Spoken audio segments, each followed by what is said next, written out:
एक ग्रह अपनी कक्ष में सूर्य से अधिकतम दूरी को क्या कहते हैं? कमेंट करिए। इसे क्या कहते हैं? पेरिजी कहते हैं, उपसौर कहते हैं, अपसौर या फिर अपोजी कहते हैं। क्वेश्चन यहाँ पे है ना कि कोई भी फ्रेंड्स यहाँ पे जो ग्रह होता है वह सूर्य से जब अपने अधिकतम दूरी पर होता है तो उस स्थिति को क्या कहते हैं? बताइए तो। ठीक है, जब कोई ग्रह सूर्य से अधिकतम दूरी पर होता है फिर उसे क्या कहते हैं? 26 से कमेंट करिए आंसर। उससे हम लोग क्या कहते हैं? अपसौर कहते हैं। 26 नंबर क्वेश्चन का सी हो जाएगा। उससे क्या कहते हैं? अपसौर कहते हैं। ठीक है, आगे चलते हैं 27 नंबर क्वेश्चन।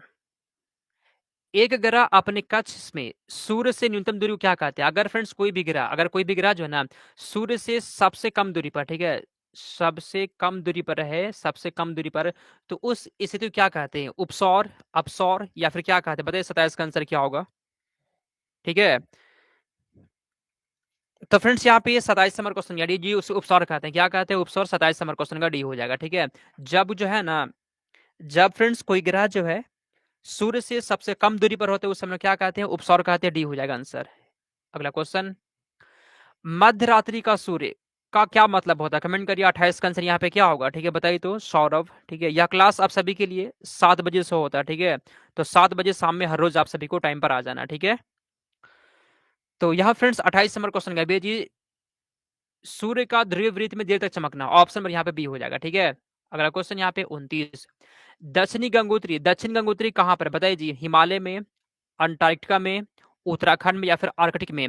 दक्षिण गंगोत्री कहाँ पर? फ्रेंड्स कमेंट करिए 29 का आंसर। एग्जाम हो जाएगा। ठीक है, टेंशन मत लीजिए, एग्जाम हो जाएगा, बहुत जल्द एग्जाम स्टार्ट हो जाएगा आपका। ठीक है फ्रेंड्स, कमेंट करिए। क्वेश्चन यहाँ बोला गया ना, दक्षिण गंगोत्री कहाँ स्थित है?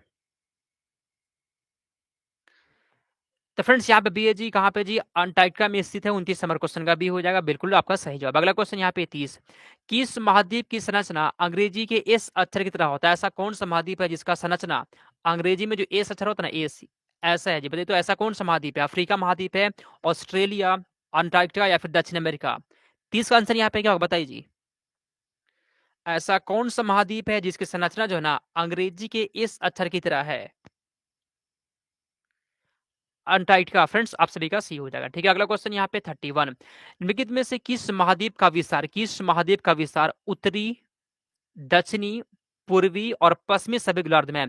ऐसा कौन सा महाद्वीप है जिसका विस्तार जो है ना उत्तरी में भी है, दक्षिण में भी है, पूर्व में भी और पश्चिम में भी है? कमेंट करिए जैसा कौन सा यहाँ पे महाद्वीप हो जाएगा। ठीक है, दक्षिण अमेरिका, एशिया, यूरोप या फिर अफ्रीका?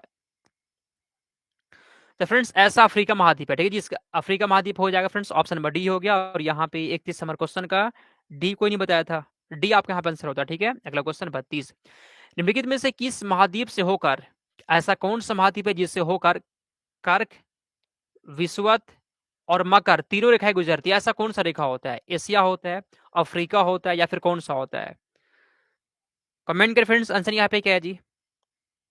ठीक है, तो फ्रेंड्स आपका हो जाएगा अफ्रीका महाद्वीप जो है ना, इससे होकर कर्क रेखा भी, विषुवत रेखा भी और मकर रेखा तीनों गुजरती है। आप सभी का भी हो जाएगा। अगला क्वेश्चन, सूर्य ग्रहण के समय, ठीक है, ये सूर्य ग्रहण के समय सूर्य का कौन सा भाग दिखाई देता है? कमेंट करिए। 29 का आंसर क्या होगा? बताइए।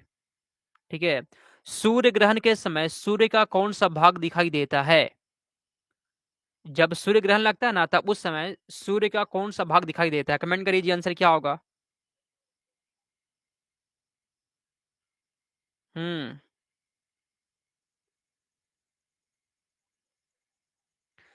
तो फ्रेंड्स यहाँ पे 33 नंबर क्वेश्चन का बी है जी, उसे क्या कहते हैं? कोरोना कहते हैं या किरिट कहते हैं? बी हो जाएगा आंसर। अगला क्वेश्चन यहाँ पे 34, प्रकाशीय फाइबर किस सिद्धांत पर काम करता है? कमेंट करिए तो। प्रकाशीय फाइबर जो है ना वह किस सिद्धांत पर काम करता है? कमेंट करिए। चलिए, और सर आप बहुत अच्छा पढ़ाते हैं, थैंक यू। तो क्या करना आप सभी को, चैनल को सब्सक्राइब भी कर लेना। ठीक है, और क्लास को लाइक कर दीजिएगा। ठीक है, कमेंट करिए प्रकाशीय फाइबर जो है ना वह किस सिद्धांत पर काम करता है? तो 34 नंबर क्वेश्चन का सी है जी, पूर्ण आंतरिक प्रवर्तन। 34 नंबर क्वेश्चन का सी हो जाएगा। आगे चलते हैं हम लोग 35 नंबर, प्रकाश के विद्युत चुम्बकीय स्वरूप की खोज किसने की थी? प्रकाश के जो है ना विद्युत चुम्बकीय स्वरूप की खोज किसने की थी? मैक्सवेल ने, यंग ने, स्नेल ने या फिर न्यूटन ने? कमेंट करिए तो। किसने खोज की थी फ्रेंड्स? मैक्सवेल ने खोज की थी, ऑप्शन नंबर ए हो जाएगा। आगे चलते हैं 36 नंबर क्वेश्चन। ठीक है, चलिए, पानी से लटकाकर बैठे हुए व्यक्ति को उसका पैर जो है ना उठा हुआ और छोटा दिखाई पड़ता है, ऐसा क्यों होता है? कमेंट करिए। परिक्षेपण के कारण से होते हैं, अपवर्तन के कारण से, प्रवर्तन या फिर विवर्तन? कमेंट करिए तो। अगर कोई व्यक्ति जो है ना फ्रेंड्स पानी में पैर लड़कर बैठा है जी, उसका पैर जो है थोड़ा उठा हुआ प्रतीत होता है। ऐसा पता क्यों होता है? अपवर्तन से ऐसा होता है, ठीक है। यह क्वेश्चन यही पूछेगा ना कि पानी में डला हुआ सिक्का उठा हुआ प्रतीत होता है, अपवर्तन से होता है। पानी में डली हुई छड़ी टेढ़ा प्रतीत होता है, वो भी किससे होता है? अपवर्तन से ही होता है। एग्जाम में ये सब क्वेश्चन ना पूछा भी है और आता भी है बार बार।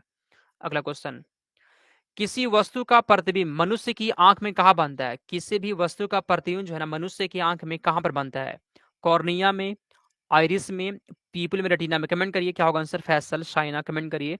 हर्ष मेहता, सिद्दीका कमेंट करिए आंसर यहाँ पे क्या होगा। तो फ्रेंड्स किसी भी वस्तु का जो प्रतिबिंब होता है जी हमारे आंख में कहाँ पर बनता है? रेटिना पर। ऑप्शन नंबर डी हो जाएगा जी। ऑप्शन नंबर डी बिल्कुल सही जवाब है, ठीक है। 37 का आप कैसे बी लगा दिए? आसान क्वेश्चन था, डी यहाँ पे कुछ बी लगा दिए हैं। अगला क्वेश्चन, किसके कारण से आकाश नीला दिखाई पड़ता है? कमेंट करिए। अपवर्तन से, परावर्तन से, परिकर्णन से या फिर कैसे हो बताइए तो। किसके कारण से आकाश नीला दिखाई पड़ता है? फ्रेंड्स कमेंट करिए अर्थ इसका आंसर, ठीक है। तो फ्रेंड्स यहाँ पे 38 नंबर क्वेश्चन का आपका हो जाएगा परिकर्णन से ऐसा होता है जी। आप सभी का फ्रेंड्स सी हो जाएगा, ठीक है। अगला क्वेश्चन यहाँ पे 39, इसमें से कौन निम्नलिखित में से कौन सा रासायनिक यौगिक होता है? इसमें से रासायनिक यौगिक कौन सा है? वायु, ऑक्सीजन, अमोनिया या फिर पारा। इसमें से यौगिक कौन सा है जी? इसमें से यौगिक कौन सा? कमेंट करिए तो आंसर। चलिए माही क्या होगा आंसर बताइए तो। हर्ष मेहता, कुसुम, अवधेश, लाडो, प्रीति, शीतल कमेंट करिए। अमोनिया फ्रेंड्स आप सभी का आंसर हो जाएगा। क्या होता है? अमोनिया फ्रेंड्स आपका यौगिक होता है, ठीक है। अगला क्वेश्चन, शुद्ध तत्व कौन सा होता है? शुद्ध तत्व कौन सा होता है? सोडियम, कांच, सीमेंट, कोई नहीं। बताइए आंसर क्या होगा। इसमें से शुद्ध तत्व कौन सा है जी?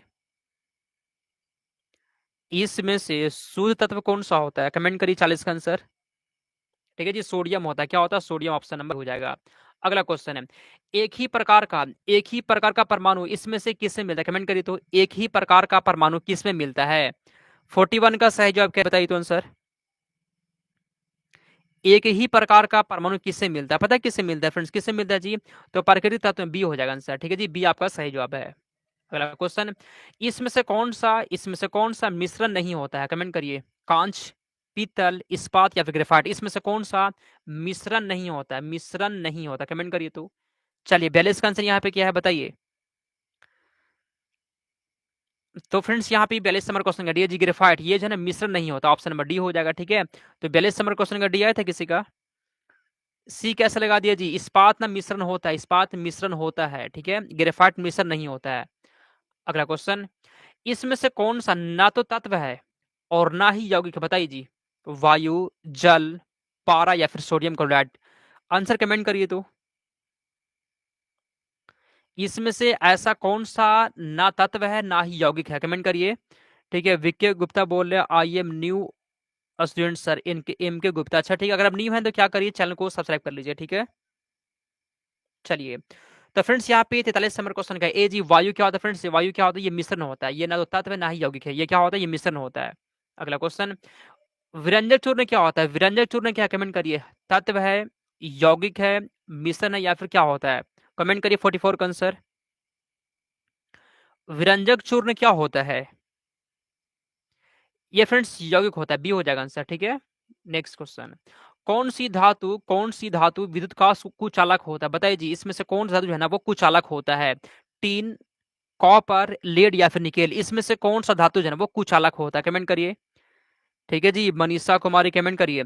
और जिसका फ्रेंड तैयारी अच्छा नहीं है, पता है जी आप सभी के लिए मोस्ट इंपॉर्टेंट टॉप 4000 क्वेश्चन का सुपर नोट तैयार किया गया। मात्र आपको 149 में सुपर नोट मिल जाएगा। अगर आपको लेना होगा नोट्स, मेरा व्हाट्सअप नंबर यहाँ पे 92 41 21 66 96। व्हाट्सएप पे मैसेज करके आप नोट्स को ले सकते हैं, ठीक है। चलिए, तो फ्रेंड्स यहाँ पे 45 नंबर क्वेश्चन कैसी है जी लेड। लेड में तो क्या होता है? लेड में तो क्या होता है? शीशा होता है। शीशा क्या होता है? वो कुचालक होता है, ठीक ना। याद कर लीजिएगा, सी आंसर हो जाएगा। अगला, चिकित्सा शास्त्र के विद्यार्थियों को किसकी शपथ दिलाई जाती है? थियोफ्रेस्टस की, डार्विन की, हिपोक्रेट्स की या फिर अरस्तु। हाँ कमेंट करिए 46 का आंसर। तो फ्रेंड्स यहाँ पे 46 नंबर क्वेश्चन कैसी है जी हिपोक्रेट्स आप सभी का हो जाएगा, ठीक है। नेक्स्ट क्वेश्चन 47, फूलों के संवर्धन के विज्ञान क्या कहते हैं? फिनोलॉजी कहते हैं, फ्लोरिकल्चर कहते हैं, एग्रोनॉमी कहते हैं या फिर क्या कहते हैं? कमेंट करिए 47। फूलों के संवर्धन को क्या कहते हैं? बोले सर यू कहाँ से हो, यू कहाँ से हो क्या होता है, यू कहाँ से हो? आप बोल दिएगा तो अच्छा रहेगा। सर जी बोलिए। हाँ, चलिए कमेंट करिए। तो फ्रेंड्स फूलों के संवर्धन को क्या कहते हैं? फ्लोरिकल्चर कहते हैं। बी आपका हो जाए, क्या कहते हैं? फ्लोरिकल्चर कहते हैं, बी हो गया। और यहाँ पे फ्रेंड्स सभी लोग का बी आ चुका है, बहुत अच्छा। ठीक है, फूलों के संवर्धन को फ्लोरिकल्चर कहते हैं। नेक्स्ट क्वेश्चन, जीव विज्ञान के जनक, जीव विज्ञान के जनक कौन है जी, बताइए जी। लेमार्क हैं, पुरकिंजे हैं, अरस्तु हैं, या फिर कौन है? कमेंट करिए तो। चलिए, यहाँ पे क्वेश्चन बोला गया ना कि जीव विज्ञान के जनक कौन है फ्रेंड्स, आपका अरस्तु यहाँ पे हो जाएगा आंसर। कौन है जी? अरस्तु यहाँ पे हो जाएगा फ्रेंड्स, 48 का सी हो गया। और यहाँ पे विजय कुमार का बिल्कुल सही जवाब है। अगला क्वेश्चन यहाँ पे 49, पुष्पों का अध्ययन, पुष्पों का अध्ययन क्या कहलाता है? कमेंट करिए आंसर क्या होगा। ठीक है, सादिया से काजल रजा कमेंट करिए तो। चलिए, रुमाना शबीना कमेंट करिए, पुष्पों का अध्ययन क्या कहलाता है? इसे फ्रेंड्स क्या कहते हैं? इससे हम लोग क्या कहते हैं कि इसे फ्रेंड्स एंथोलॉजी कहते हैं। ऑप्शन नंबर यहाँ पे आप सभी का डी हो जाएगा। 49 नंबर क्वेश्चन का डी सही जवाब है। ठीक है, तो फूलों के अध्ययन को एंथोलॉजी कहते हैं। 50 नंबर क्वेश्चन की ओर चलते हैं हम लोग। पौधे की आंतरिक संरचना का अध्ययन क्या कहलाता है? शारीरिकी, भौतिकी, आकारिकी, या फिर वर्गिकी? कमेंट करिए फ्रेंड्स, आंसर यहाँ पे क्या है जी।